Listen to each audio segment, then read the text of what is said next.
Hello teacups, what's brewing? Welcome back to the channel. Chantel got high again and came online a couple of times. Now I have got a 6.5 minute cut down, including her intro, a 6.5 minute cut down from Barbecue Chillin'. God bless her work. So I'm hoping this should be a pretty streamlined react. It won't end up being too long, but anyone who doesn't watch her and just relies on reactors will have a little into what's going on. Now, I didn't realize it initially, but she's actually got both live streams in here. She's got Okay, I'm Okay, and then there was another one that just said Foodie Beauty was live. Now, I've checked and it seems like all the talking points are in there, so let's just go with this, save ourselves parts of our lives. All right, and let's get going. Screen record. You could start recording. Oh, there we go. So pressing it, it was like, nah, don't wanna. I mean, I understand, but still, I need you. I forget who it was. Somebody was offering to send money to rent a car, but I checked how much it is, and it depends. It's like about maybe $650 a week, or $600 a week. That seems like an insane amount to be paying. Now, I don't know who's out here. Oh, actually, I do. It's Care something. One of her visas offering to pay this, but I have so many questions about it. You know, one. Why would you do it? Why would you pay that kind of money for another human being that you don't know, who has a history of just telling people to F off online? And two, looking at her and how she's acted since she got to Canada, what on earth makes you think she'd be safe on a road? Now, I do believe that particular person turned up somewhere saying, oh, I've changed my mind, I don't want to be responsible for that. So at least that's a thing. But the expectation that anyone would do it is insane. And I had completely forgotten that, you know how you have like the bikes that you can borrow in cities? You can do that with cars as well. So given that she doesn't really go anywhere, why doesn't she just rent a car for a few hours using one of those systems rather than have the expense of like maintaining a car? Personally, I don't feel she should be behind the wheel at the moment, but that's not really the point of this. Which, yeah, all I have is PayPal now. I don't have the fundraiser anymore because it wasn't really fundraising. Is this working? It wasn't really fundraising.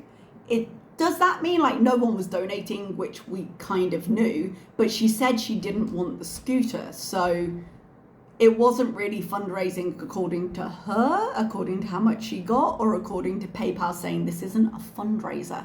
Oh, was you Carefree? No, Carefree, that was the one. Just said I would let you know how much it is. Somebody said they were to find out how much 2 weeks. Did you not see that? How much 2 weeks for a car was?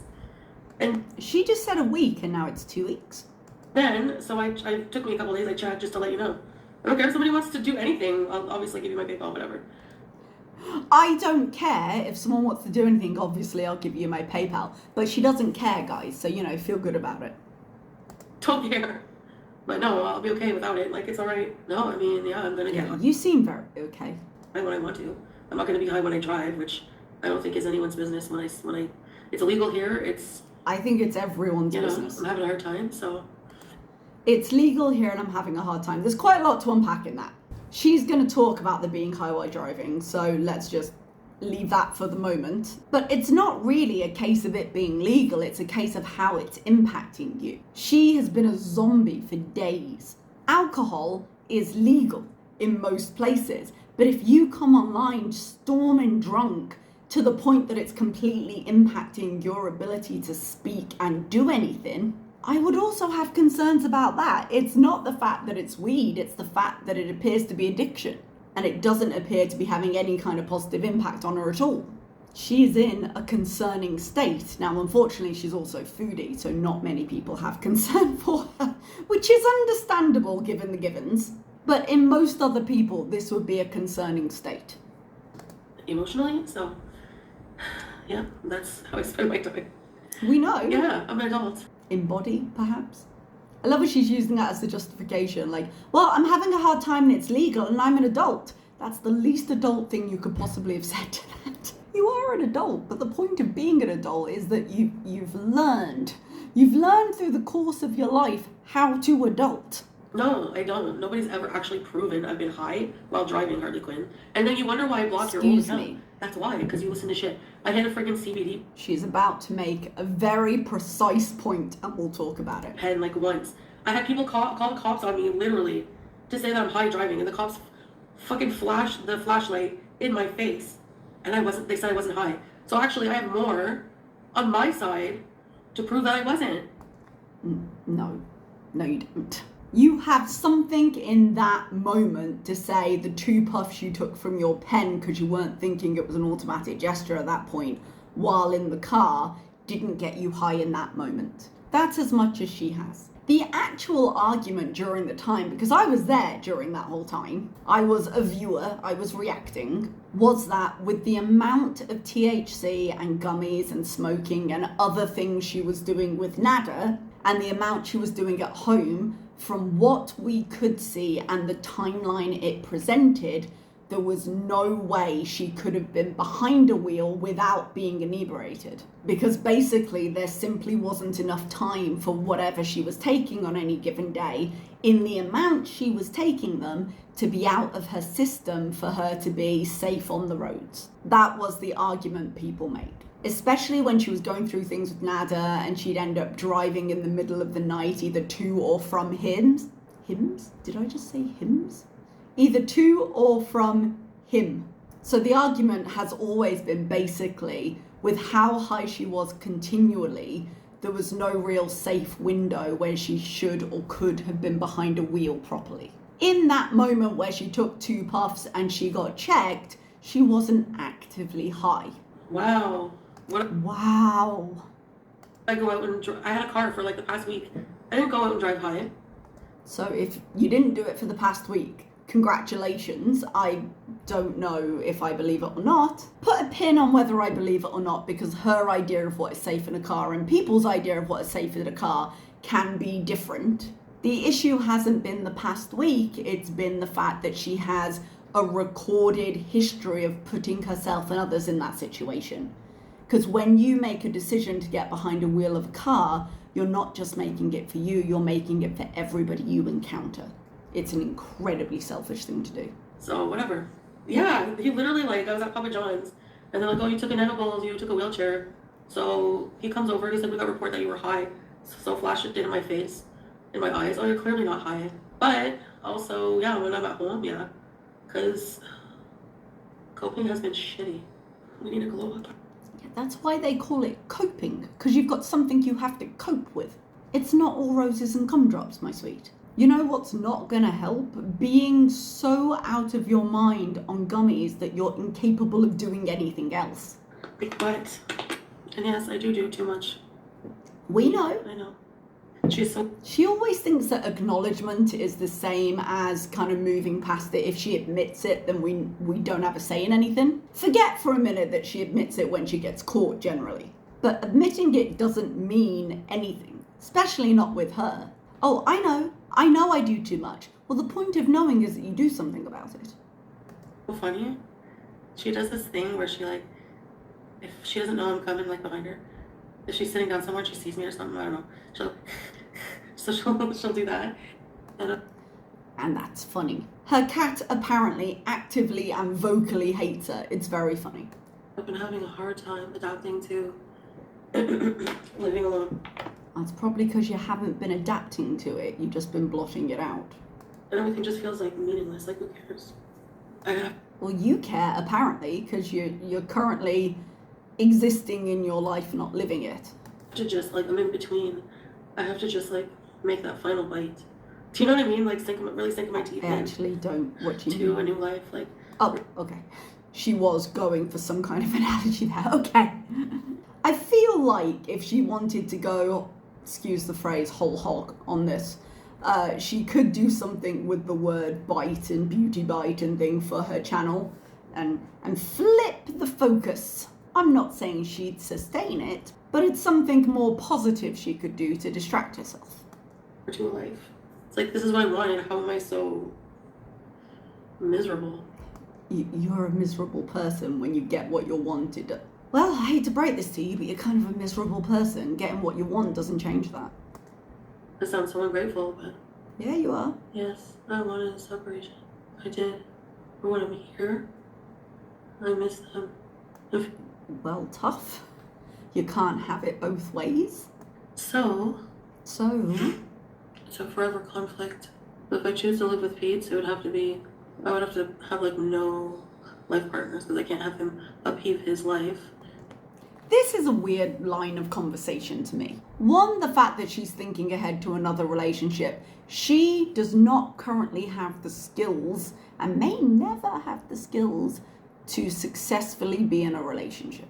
That's not a shock to anyone who's been watching her at any length of time.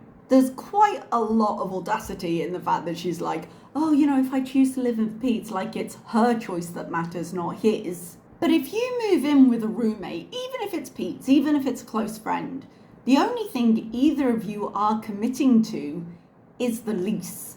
Now, if Foodie breaks lease, then yes, that does leave him in a shit position. He should expect that. Like, if he walks into it and he decides to live there, okay, you're taking on that risk. It's not like you don't know the risk is there. Everyone has told you, you lived through it before. But having a roommate doesn't exclude you from getting into a relationship. Not that I think Foodie should, but that's not really the point now. And it just goes to show you how little she's learned from this experience, because to her, getting in a relationship would be abandoning her current life. It wouldn't be like, oh, I met a guy, yeah, we're getting to know each other, yeah, we might go on a few dates, have a talk, maybe with time the relationship develops, maybe we think about moving in together, we don't know. She's not willing to go through kind of those motions, that very normal progression in which Pete would continue to be her roommate, and over time, if you face a direction in your future, you plan for it, and you say, hey, things have changed, I think at the end of the lease I'm gonna blah, blah, blah. Foodie is always thought in extremes and in stereotypes, so for her entire existence would be built around having a man. And because of how she reacts, I'm going to talk about this a little bit later with the text she talks about with Salah, how she reacts, how her emotions go, how jealous she gets, how stereotypical and extreme her views are in terms of like instant love and it's written in the stars, and yes, we must be together, you must prove your love at every second, and all of that jazz. So that means that she cannot consider, oh, I could live with my friend for a reasonable amount of time and we could stop living together in the future at some point and it not screw him over, because she has no intention of ever having a healthy relationship, because she literally doesn't recognize one. She doesn't know what it would look like. Like if I did that, I would have to be 100,000,000% sure that I would want to live with him only forever. Him only forever? Why? You guys sign a lease for a year. 2 years if you wanted to be sure, and you live there. Foodie's terrified to commit to anything, which is crazy considering she'll jump into a so-called marriage real fast. Well, I did not figure out the bus system yet. She hasn't even looked. Okay, I gotta go for now. I'll recharge and I'll come back later. Bye. Bye. So this is the second one. Her thumbnail was looking rough, guys. I mean, who am I? I'm not anyone, but she looks like she has been living hard. And the ingrained makeup isn't really helping her. Oh yeah, I'm just having an awful time. Yeah. Awful. See it on your face. Extremely upset. I can't talk about it without crying, and I don't want to cry. So I'm trying to be numb. So that was the foreshadowing of how high she was going to get during this stream. We don't know at this time because she's speaking fairly regularly for her at this point, and she looks more alert in the beginning. That changes. As much as she tries to lie about it, that changes. So she's been upset, she's been crying, she's coming online because how else can she show the world she's got feelings? And she has apparently, from what I observe, taken a large amount of weed before she turned on this camera. I think I was ready to end my marriage, but I think it's too late now. It's definitely too late now. I know that we talk about, not Nada, who am I trying to say? About Salah and like, oh, he kept her around for the money, because I cannot imagine another reason why someone would voluntarily keep her around in a hard situation. I don't think the intention was ever for her to go to Syria. He has said before, like, don't come, he didn't want her there. But I cannot think of anything that would get him to take her back in Syria, knowing how bad it gets. Even money at this point, he seems pretty well set up. She's the one clinging, not him. I realized I wasn't happy there, but I wasn't always not happy. There must have been. I can't think of a good example of any time she was happy, except potentially that first time there at KFG. And, you know, and then I'm like, yeah, there's reasons I didn't want to be there. Yeah, you know, I think right now it's like over because he's just not like the same. Your loophole divorced. Why were you expecting it to be the same?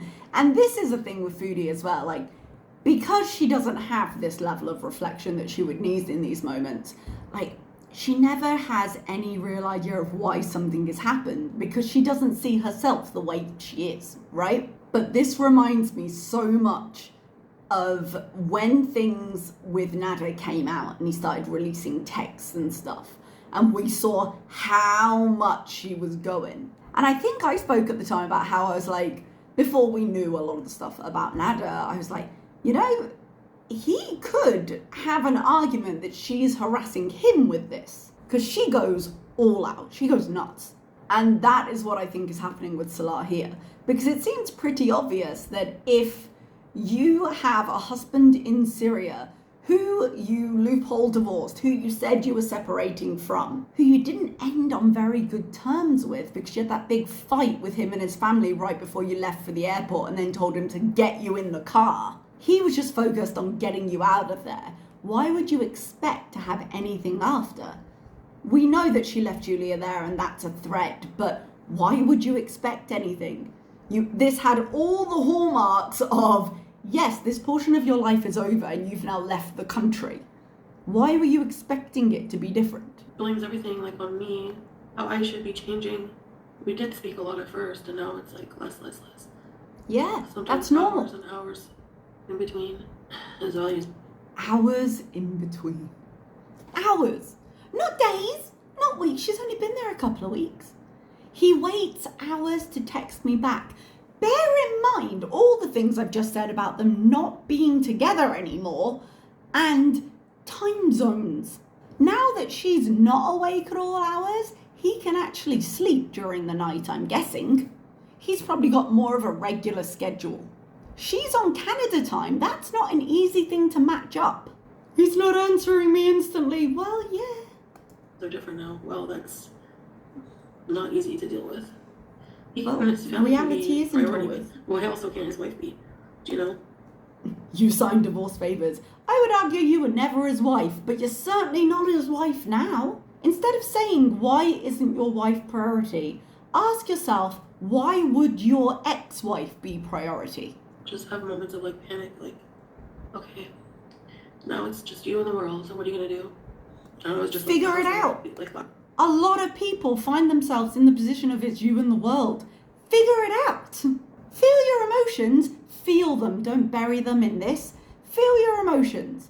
You don't have to be in a good mood while you figure this out. No one's asking that of you. You might look at the positive opportunities of your new position. I realise that might be hard, and that's not really who she is. But if you want to be miserable about it, you can be miserable. Even if it's only in her head, this was a love story for the ages that's now been torn asunder, and she's been left feeling bereft. Even if that's only in her head, it's real to her. Okay, fine. Be miserable about it. But you've still got to deal with it because life goes on, despite your efforts to the contrary. we talked like once today, and he never ever usually So they have talked today. This isn't he's disappeared from the world. just like ignores my messages. And like sometimes I'll message him and be like, you know, I'm struggling. I feel like he doesn't care anymore. So He doesn't need to care anymore. He is not obligated to care about you. You no longer have any ties, I say legal ties to him, but again, the arguments, but you no longer have any ties to him. We know you left Julia there, 1, because you couldn't be bothered to figure it out, 2, because you couldn't afford to figure it out, but 3, because it gave you a link. It wasn't enough. He's gone. Give it up. Oh, anyway, I guess I know where I stand, right? I feel panicky and alone. Like, I want to get the fuck out. Like, hello? She feels panicky because she's alone. But she's gonna have to learn to breathe and be like, okay, this is the situation. What's making me panic and what can I do about it? Like, at some point you have to stop, move past the feeling and break it down. And that's why we say therapy, because sometimes you can't do that alone and you need somebody. You need somebody who's trained to help you do it. Should Foodie, as an adult, even going through what she considers a difficult time, be able to like take a breath and say, okay, I feel shit about this, but I gotta figure this out? Yeah, I think she should. But do I understand that sometimes people need help doing it? I also do. But she's not gonna get help, so suck it up and figure it out. She's my purpose. Oh.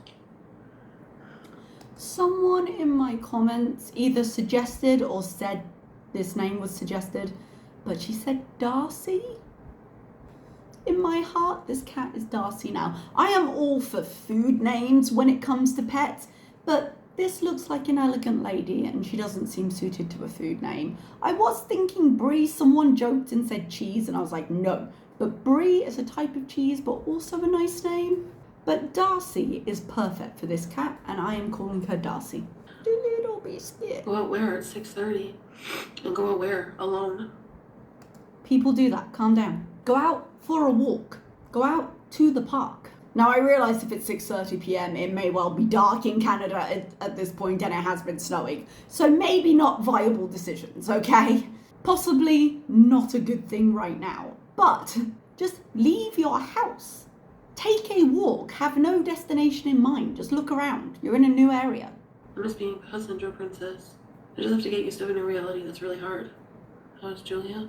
Bear in mind her reality could have been a lot harder. She could have had to pay for this shit herself. And we know she's got a big YouTube check coming in because she did all that fundraising with it before. So right now, although she's being stupid with money and it's making it difficult, she is in a better position right now than she could be. As weird as that feels to say. You showed me a picture of her yesterday.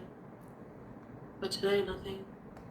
Okay, well, he showed you a picture of her yesterday. What do you think is going to have changed? So you're saying this crush out you're having, your ex-husband, who has no obligation to be in your life at all at this point, and I feel could understandably just block you and peace on out.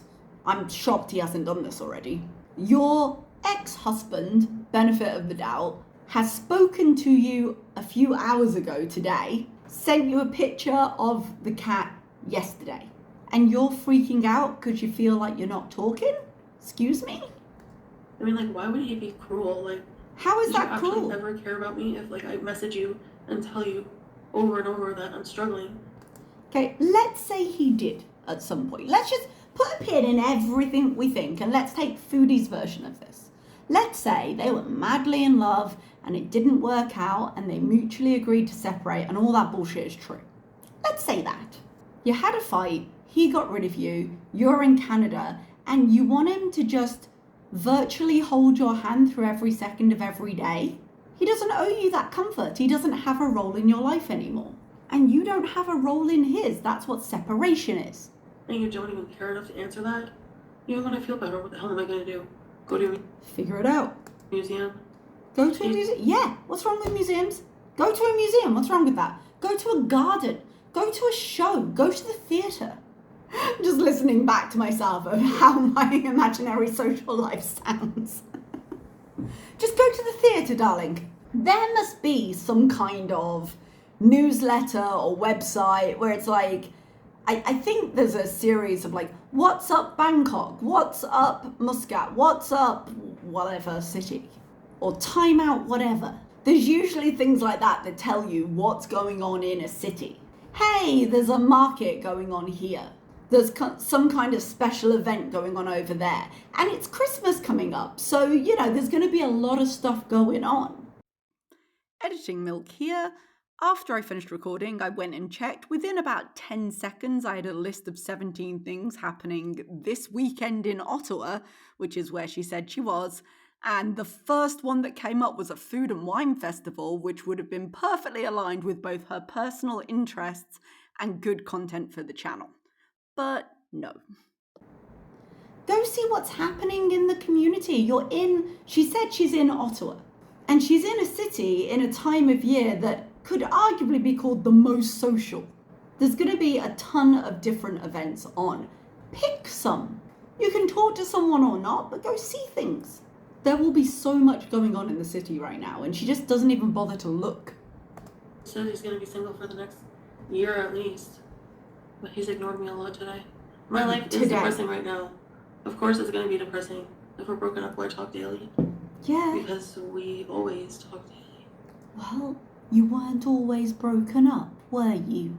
The frown then, though, she's like, because we always do that. And you didn't think something might change once you left the country? Apparently she didn't. But that's waning and waning. I'm going to try to improve stuff. This is normal speed. But, And that's what I said, where she clearly took something before the stream started, and there was a point at which you could see it hitting. She was starting to slur more, that breathy quality of her voice was coming back. She was a lot more alert at the beginning, and you could see her eyes getting glassier. Like at one point, I thought she was actually going to cry, but I don't think it was emotion. I think it was just the drugs. I have no motivation to. That's just crazy. I don't have any. I can't even understand that at normal speed. Okay, good. Say something again. Oh, people are saying they can't understand her. Hi, people is me. I am people. Like, it's getting to the point where we have to speed her up just to be able to decipher her. It's because it's hard for me to talk since I've been sick. I don't know why. This was just a lie. She knows she took something, but she's high enough that she thinks she can talk her way out of it. Like, why bother? We all know she's taking stuff. She's admitted she's taking too much stuff. Like, why lie about it now? My voice is just crackling. It's not crackling. It's really crappy. So I'm sorry about that. It's not crackling. It's that quality I told you about. That's everything hitting her all at once. And her argument before was, well, I do what I need to do during the day, and then at night I smoke, or I have edibles, or I have whatever. I'm still not sure if she's allowed to smoke in that apartment, by the way.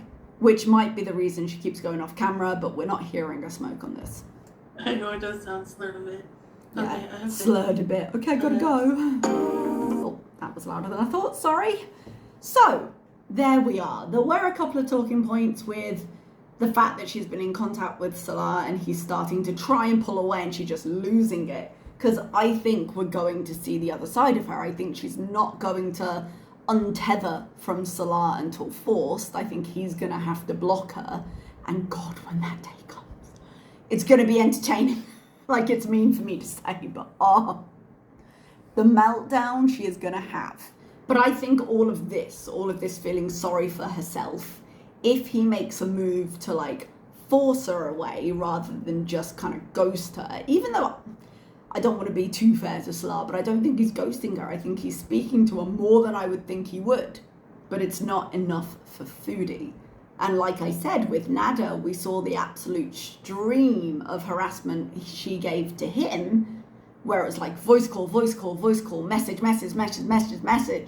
That's what she's trying with Salah. And despite the massive time difference and the fact they're no longer together, she's losing it over not having that level of contact. It's not a shock because delusion, thy name is Foodie. But every now and again she reaffirms that no, she actually does think like that. And I just have to shake my head because what else can you do? All right, everybody, I'm going to leave you there. I'm going to get this sorted and I'm sure Foodie is going to be back. So I'll see you then. Bye-bye.